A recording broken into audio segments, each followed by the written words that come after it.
Agora você pode fazer parte do clube de membros do Spurgeon TV. Esses são e-books já disponibilizados para os membros do canal. Todos os dias, novos e-books são adicionados junto com outros benefícios que só os membros têm. Sendo um membro, você passa a ajudar no crescimento desse ministério, tanto na quantidade do que podemos publicar, como na qualidade do material. Nosso propósito é, juntos, atingirmos o maior número de pessoas com solo escritura. Seja um membro do Spurgeon TV.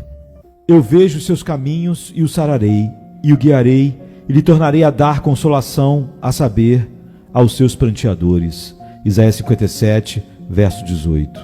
O pecador escolhido é o objeto da divina misericórdia a um grau extraordinário. Assim diz o Senhor: tenho visto os seus caminhos e vou curá-lo. Vou guiá-lo também e restaurar o consolo a ele e aos que o pranteiam. Note como Deus fala. Observe o tom e o espírito de sua declaração. Eu vou, diz ele, eu vou, eu vou, eu vou. Agora, eu vou e eu irei são para o rei, não no sentido mais elevado que eles só estão se tornando quando usados pelo próprio Deus. Deus não precisa de si. Tenho visto os seus caminhos, ele diz. Sei que ele é rebelde, mas eu o sararei.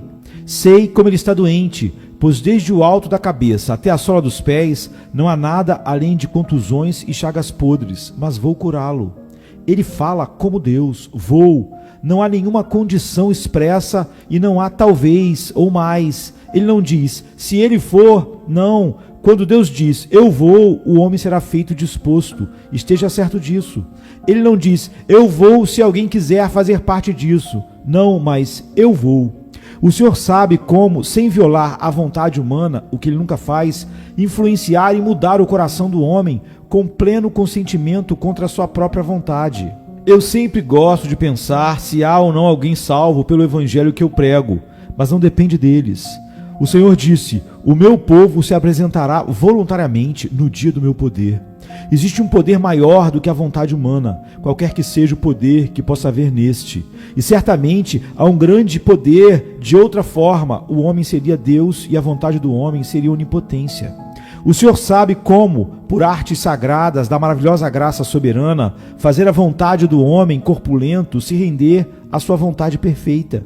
E assim, ele leva o cativo pecador e o conduz em triunfo aos pés de Cristo. Glória a Deus por isso.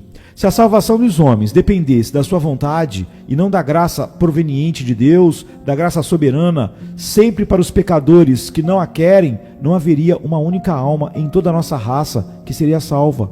Pois nós erramos e nos afastamos dos caminhos de Deus como ovelhas perdidas.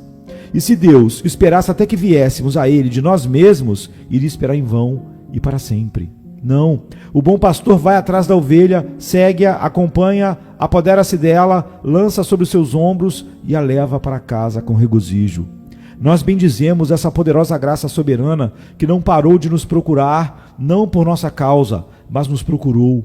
Era como o orvalho que não espera por homens, nem se demora pelos filhos dos homens, mas vem em todas as suas alegres influências abençoadas e faz a terra feliz.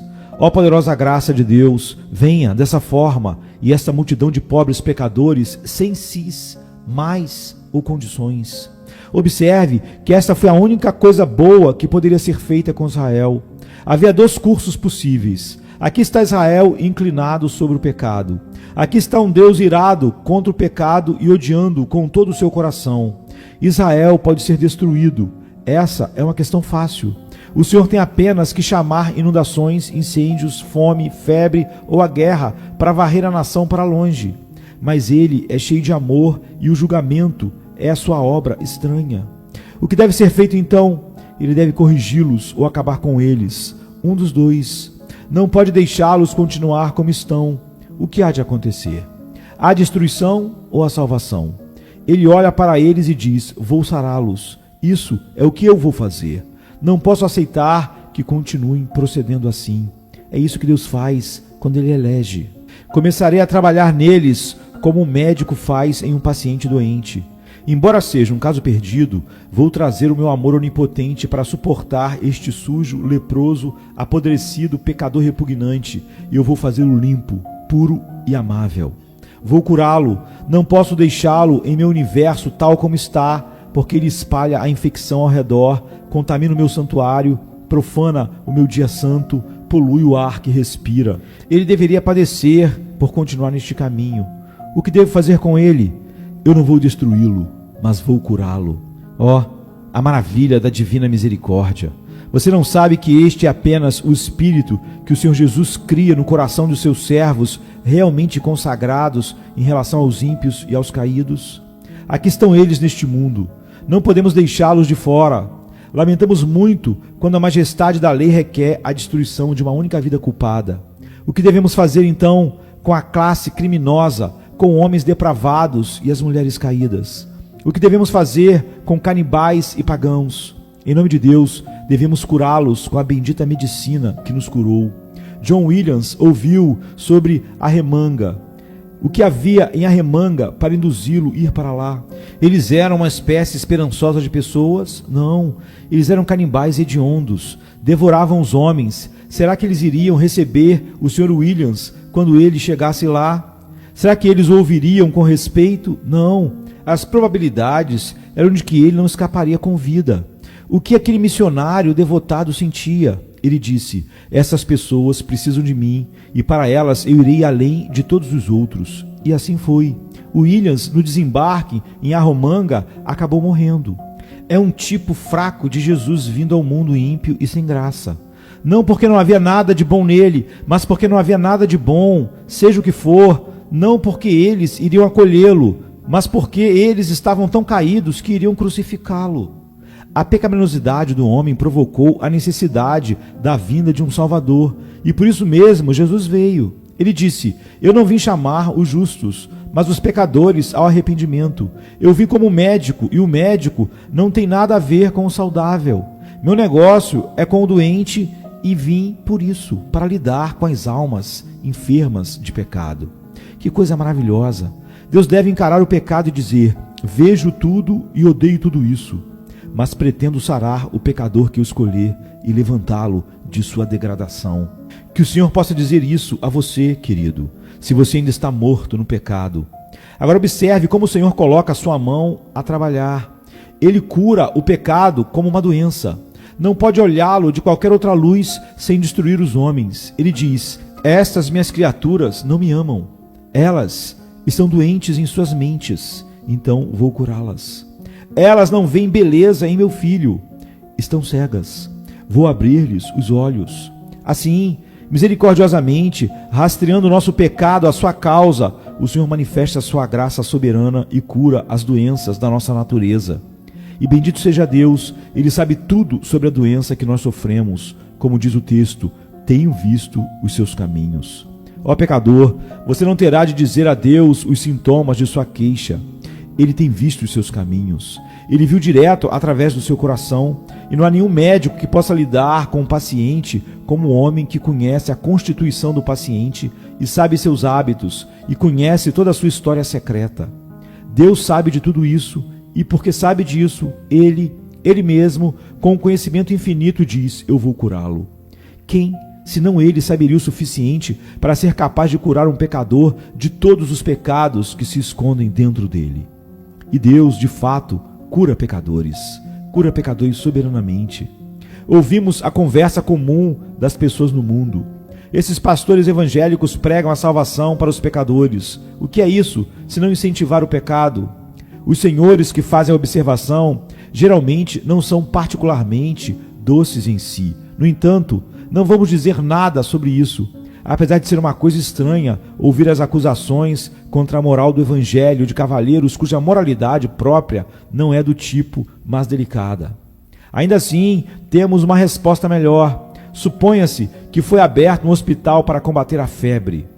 Não se ouve pessoas dizerem: estão incentivando a febre. A única qualificação para a admissão a um hospital de febre é uma pessoa ter febre. Se ela tem febre, pode entrar. Se é um hospital de varíola, a única coisa que é necessária é que se tenha varíola e a pessoa pode entrar livremente. Esta livre declaração de admissão gratuita incentivará a doença contagiosa? O hospital é o inimigo da doença e os homens são recebidos na doença para que possam ser libertos do seu poder. é o mesmo com o Evangelho.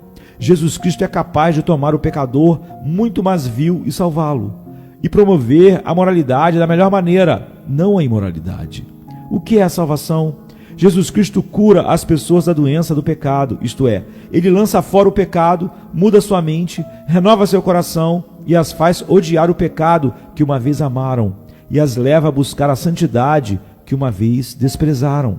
É verdade que ele abriu uma casa para ladrões, bêbados e prostitutas. Venham e sejam bem-vindos. Mas para quê?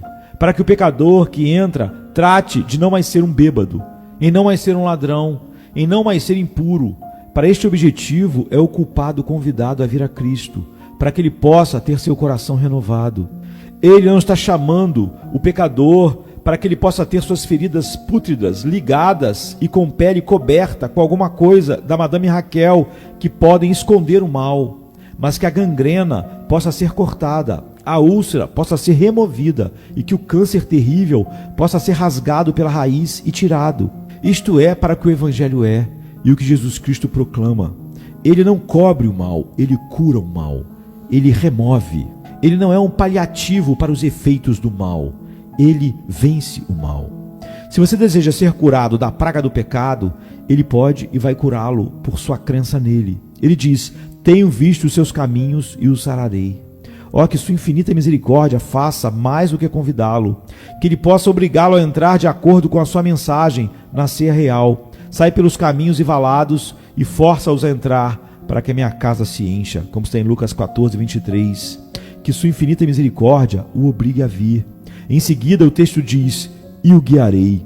A pobre alma do homem, mesmo quando curada, não sabe para onde ir. Não há coisa mais desnorteante neste mundo do que um pobre pecador quando é despertado pela primeira vez. Você já foi com uma vela em um celeiro, onde há um grande número de aves empoleiradas e as perturbou?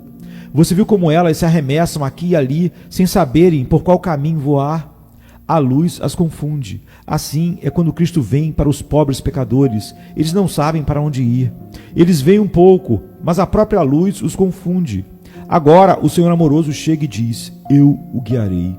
Ó, quão docemente o Senhor guia os pecadores, primeiro ao seu Filho amado, e ordena encontrar nele o seu tudo em todos. Então ele leva o pecador ao propiciatório e diz: pedi e vos será dado, procurai e achareis. Então ele leva o pecador para aquele grande livro antigo, a Bíblia, e diz: leia ali, e quando você ler, vou abri-lo para você, vou abrir o seu coração para a palavra e abrir a palavra para você. Vou abrir-lhe os olhos para ver os seus tesouros e maravilhas escondidas, e o guiarei em toda a minha verdade.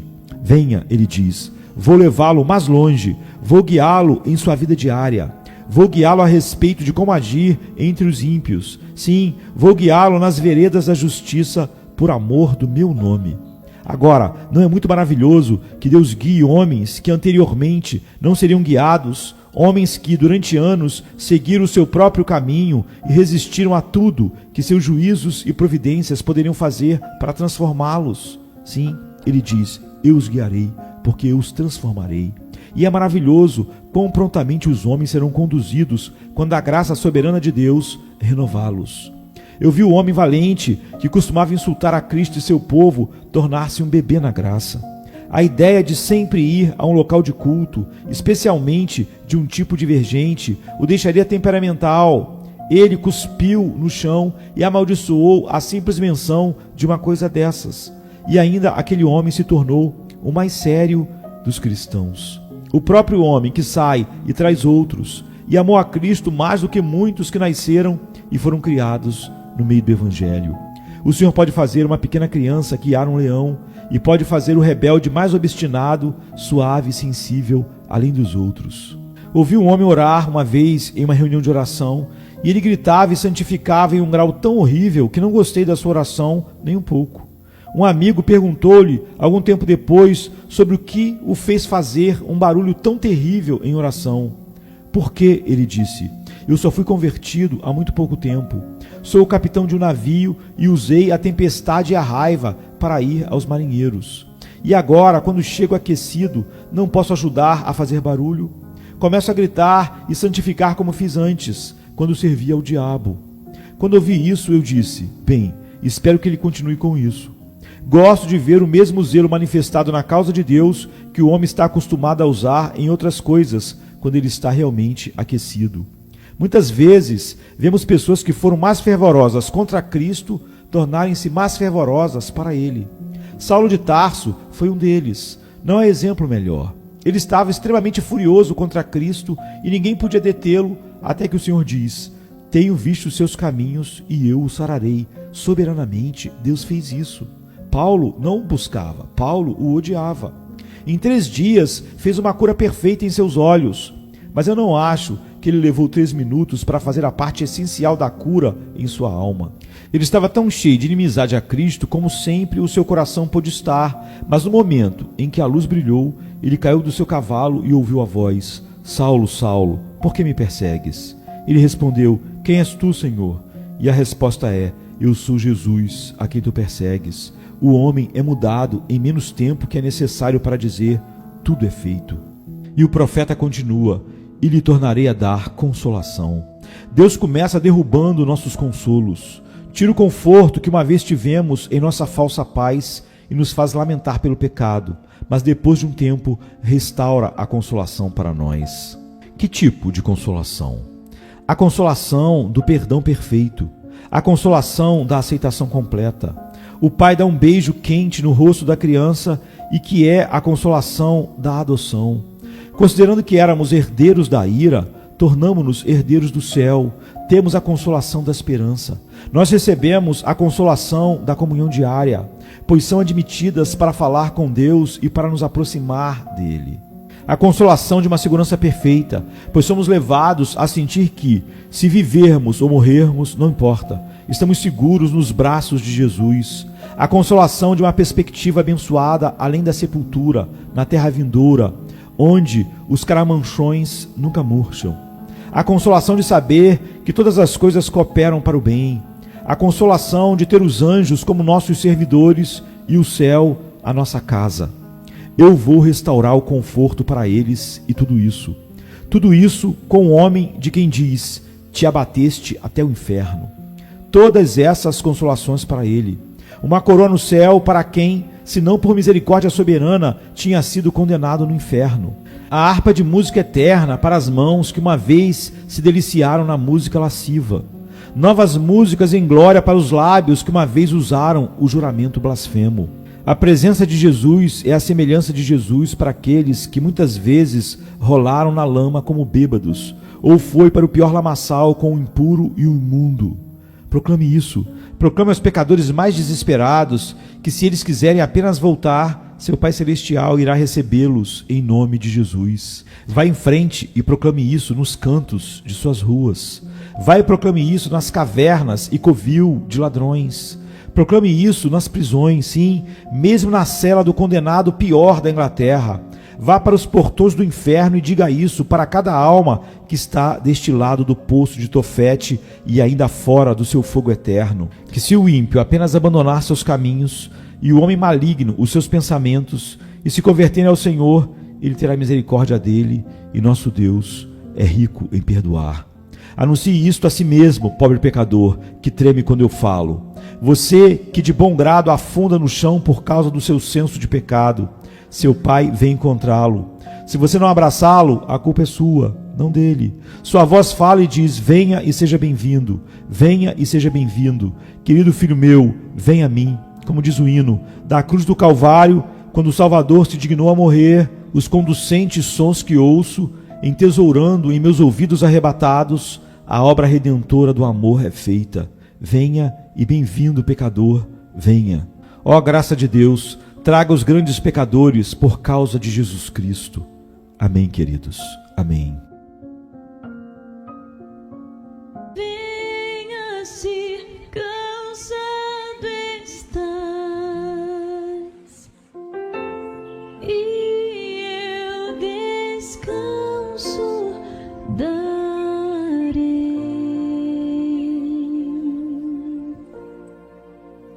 Tu descansarás.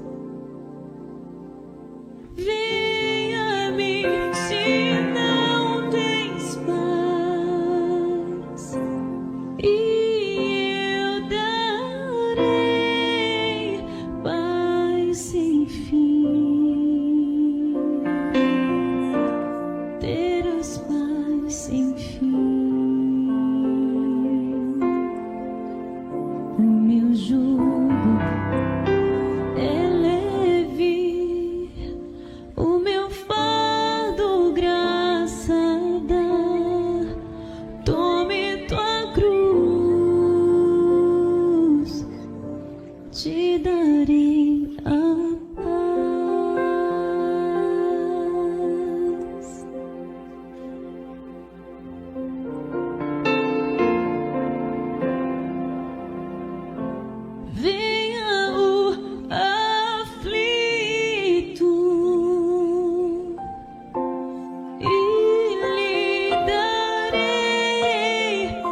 cuidarei.